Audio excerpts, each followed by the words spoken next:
So have y'all ever seen a skull with a turtle shell hard hat on? Or is that a battle helmet? I don't know. It's pretty cool though. Where did I find this at? Ballistic Dummy Labs. We're in Atlanta. Me and Austin figured we'd come over here and show you guys how Chris makes all the cool stuff that you see in battle games, and obviously on Forge and Fire that Doug, you know, chops all the pieces with the blood and the bones and everything.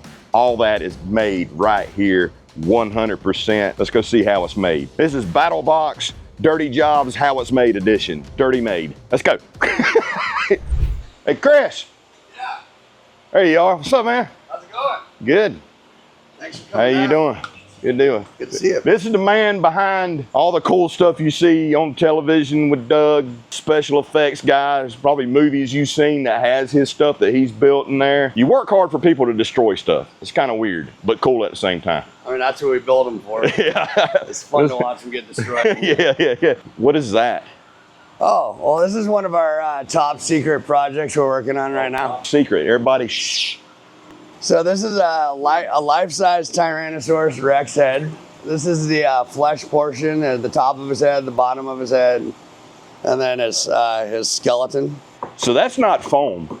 No, that was all designed in the computer and 3D printed. We 3D printed, put it together. This is about 60 pieces, another 60 pieces, put them all together. You 3D printed your own T-Rex jigsaw puzzle, basically. Basically. God almighty. Yeah, I mean, you got arms in here. I gotta ask, what's the origin story of you getting into this, dude? Because like, seriously, like this is so left field, I think, for most people, right? Like, yeah. I mean, we were on a show called Deadliest Warrior. My wife and I are special effects artists, so anything body, turning into a monster, old age, stuff like that, we do that. Deadliest Warrior aired in about 2009, 2010. We were on that show and they asked us if we could do some ballistic gels. And they had someone in there prototyping some stuff for a couple of their episodes, but they weren't super happy with the outcome. So we came in, brought them some ideas, they liked it, and it just went from there. From then we got on shows like NCIS, CSI, Bones, all kinds of TV shows that needed ballistic gels. Kind of just took off. I know you're the master at this. I'm sure there are some secrets you don't want people to know, but what can you show us as far as how you do this thing? Y'all making some now? Yeah, I got one of the 3D printers going for the dinosaur still. And then we can go look at where we make the synthetic gel. If you want to make some gel, you want to make some gel?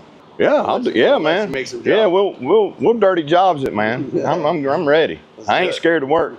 All right, we'll put you to work. All right, following your lead. Where we going? Let's go this way. All right, so I brought you over to one of our messiest rooms, which is our permagel room. It's like mad scientist stuff, man. I dig it. Gets a little gooey in here. So this is some of our snot here. Okay. So basically the permagel makes a very nice clear gel that mimics human flesh. You can feel it. Okay. And it doesn't degrade like the organic gel will shrink up over time and it has a possibility of molding. I find it's a little bouncy for swords, but for bullets, it's great. Okay. And so there are different applications. It does work good for ultrasound too. So like if you were to put a bone or something else in there, they could use it for ultrasound and medical models and whatnot. Do you get any business from just medical stuff, like for? Yeah, we have a few contracts with people where we do companies that put little electronic probes inside you and stuff, and they train them how to do that so they can like get in and touch the nerve. And this is a one-time use if you use it for a surgery model because it doesn't heal. But people like it for visual models as well. Like you'd have the internals in there, they can see where things are and whatnot. So that's our permagel. This is where we do all the fun stuff. Most of this is cooked with heat, heated up, put it around the mold. These are some of the torso molds, block molds. We have all different size block molds. Some of these are for our medical models. So yeah, I mean, like if you didn't tell me any different and there wasn't some stuff like that, just looks like pans of water sitting there. Like it's really clear. Super clear. Very cool. If you cook it a little too much, it gets yellow. Okay.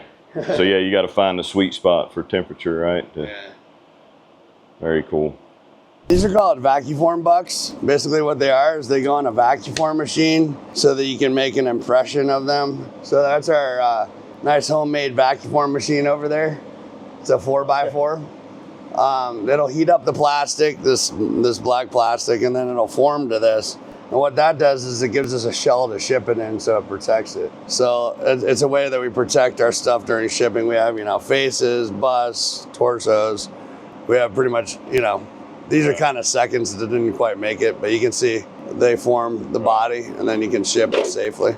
So what's his name? Well, Doug likes to call him George. Yeah. But this is a different version, but yeah, they're definitely George is one of the most popular names.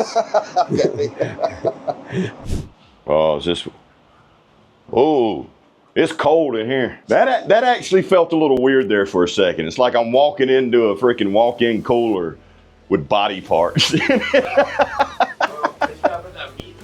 Yeah, put a meat hook up there, yeah. So you can see we have everything cataloged in here. If it's in the cool room, it lasts a lot longer. So a lot of times if we make something for a larger order where we have to make other parts still, we'll put it in here and let it cool off. Also, some of the stuff we cure, some of the bigger items in the summertime, we have to cure in here because it gives it a better cure. So you can see we got some heads going. You got some rabbit molds down there. Oh, so you got little rabbits too? Yeah, we got rabbits. We have rabbits with full internals. That's freaking awesome, man. That's one of our zombies. It's kind of like on the show when we painted them to be like zombies. Dude, that's freaking awesome. So I guess for a lack of a better word, we can call this the morgue. Yeah, this is the morgue. Yeah, you need to get a sign on the door. So this is the organic, or is that's the organic? Okay, because it's got a little bit of a yellowish tint to it, right? And then these are all organic. These are all organic. Okay. There's one of our bunnies. That's nuts, dude. Little bunnies. I love it, man. The gummy bunny. So. This is a professional grade 3D scanner. It looks just like a little machine, but it's no joke. It's like a $7,500 machine right here. Oh my God. So this would turn on, shoot a bunch of lasers at your face, measure your face, and get down to like super poor texture detail. So we take that, we throw it in the computer, edit it, and then once it's edited, we slice it and send it over to these guys. The printers that we have here, we have filament printers, and we have resin printers. So the filament printers are really good. They work off the string and it melts it and turns into whatever you want. The resin printers come out with much better detail. And the way they work is it's a liquid resin that UV cures. So every time that thing dips down into the resin, a light pattern shoots and then it pulls up, and it does little micron layers. And we're talking like that thing right in front of you is probably 3,000 layers. So it's literally coming down, touching the resin. And then a light pattern shines, it cures, and then it pulls up, unsticks it, and then it goes back down in. Once we have the resin off of the printer, it needs to come over and get a UV cure. You can get a tan in this thing. It's got pretty bright light. That's why I have the shield on it so it doesn't mess with your eyes. So it needs to sit in there. I put it on a little spinny box and then cure it up. We showed you how we molded the master next door, and then after we do the master, after we have the mold made, we go put it into production. Cool. So that's next? Yeah. All right, cool. Let's do that.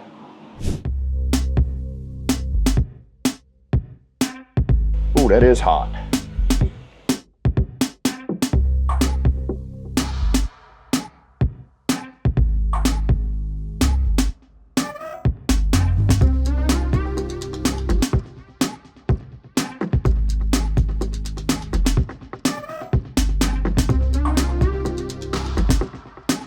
We like to have fun at Ballistic Dummy Lab.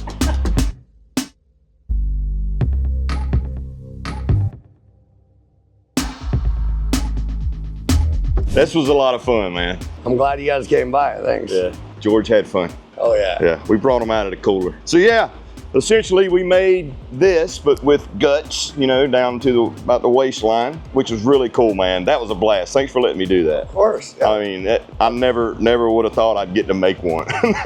So, you do awesome work, got awesome employees, had a lot of fun with them. If you want something cool to put in your man cave or just blow up yourself or shoot or whatever, you name it, he can make it, okay? You already do rabbits, zombies, bears, bears, bear. anything, right? Yeah. So yeah, nothing's too small, nothing's too big. Look them up.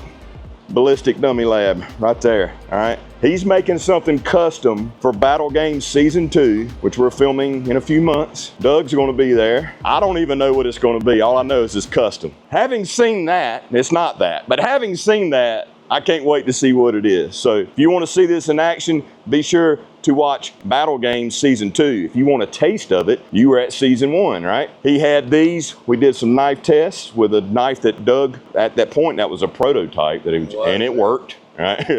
We chopped some heads off and everything. So if you want to see Doug in action with a prototype knife with Ballistic Dummy Labs creation, Season 1, it's on YouTube. You can watch it now. It's freaking awesome. I even took a crack at one. So appreciate you, man. Yeah, thanks for coming by, guys. Yeah, I definitely want to do it again. Looking forward to Season 2. Yeah. Check them out. BattlGames Season 2. Yeehaw. I'll give you back to your creator. There you go. Man, thank you, sir. There you go. All right, man. I'm going to go steal something out of the morgue. All right.